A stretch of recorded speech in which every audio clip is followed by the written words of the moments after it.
சக்திக்கும் சிவனுக்கும் மூத்த பிள்ளை, நவசக்தி எல்லாம் கொண்டு வந்த பிள்ளை.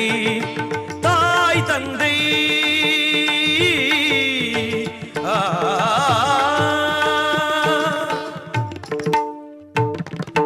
தாய் தந்தை உலகென்று சொன்ன பிள்ளை, அந்த தத்துவம் நிலைத்திட செய்த பிள்ளை, அந்த தத்துவம் நிலைத்திட செய்த பிள்ளை.